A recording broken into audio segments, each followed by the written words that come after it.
Mahalliy xabarlarga qaytamiz. Bugun mamlakatimizda tadbirkorlik subyektlarini qo'llab-quvvatlash maqsadida bir qator soliq imtiyozlari berilgan. Biroq shunga qaramay, ayrim tadbirkorlar amaldagi qonun qoidalarini buzishga urinish holatlari uchramoqda. Tahlillarga ko'ra, joriy yilning o'tgan davrida Buxoro viloyatida jami 692 ta holatlarga amal qilmasdan, ya'ni onlayn nazorat kassa texnikasidan foydalanmasdan savdo hamda xizmat ko'rsatish faoliyati bilan shug'ullanayotgan subyektlar aniqlandi.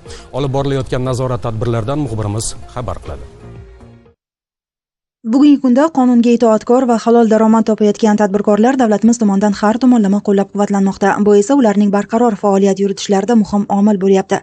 Shu ma'noda Buxoro viloyati soliq xizmati organlari tomonidan soliqchi tadbirkorga ko'makchi tamoyili asosida o'zlariga biriktirilgan korxonalarda hamda mahallalardagi tadbirkorlik subyektlarida soliqqa oid ayrim huquqbuzarliklarni oldini olishga alohida e'tibor qaratilmoqda. Jumladan, Kogon shahridagi Alisher Navoiy mahallasi hududida qurilish mollari savdosi bilan shug'ullanayotgan tadbirkorlik subyektida nazorat kassa texnikalari va to'lov terminallaridan foydalanish tartibini buzish holatlari kuzatilgan edi. Soliq inspektori ushbu subyektda bo'lib, O'zbekiston Respublikasi Prezidentining joriy yil 27-fevraldagi xizmatlar sohasi barqaror rivojlanishi uchun qulay shart-sharoit yaratishga oid qo'shimcha chora-tadbirlar to'g'risidagi qaroriga muvofiq aniqlangan huquqbuzarlik yuzasidan birinchi marta ogohlantirish berdi.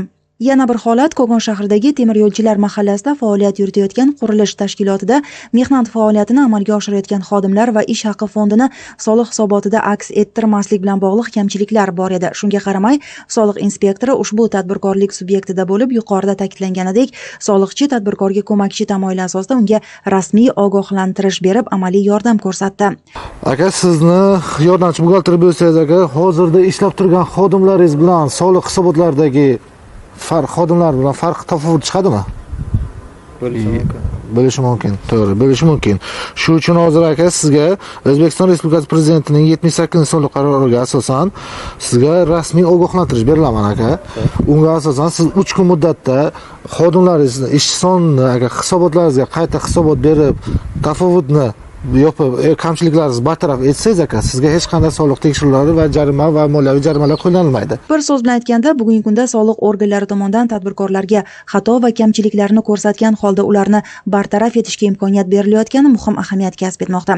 Ammo ushbu rasmiy ogohlantirishdan xulosa chiqarish tadbirkorning o'z qo'lida. Aks holda ogohlantirishdan keyin 3 kun ichida soliqqa oid huquqbuzarlik bartaraf etilmaganligi yoki takroran aniqlanganligi sayyor soliq tekshiruvini o'tkazish uchun asos bo'ladi. Tahlillarga ko'ra, joriy yilning o'tgan davrida viloyatda jami 692 ta holatda savdo qoidalariga amal qilmasdan, ya'ni onlayn nazorat kassa texnikasidan foydalanmasdan savdo hamda xizmat ko'rsatish faoliyati bilan shug'ullanayotgan subyektlar aniqlandi.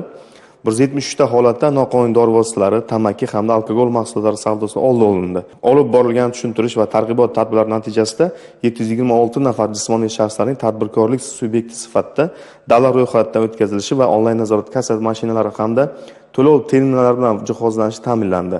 Viloyatdagi xo'jalik yurituvchi subyektlarida norasmiy ishlab kelayotgan 28 mingdan ortiq ishchi xodimlar faoliyati legallashtirildi.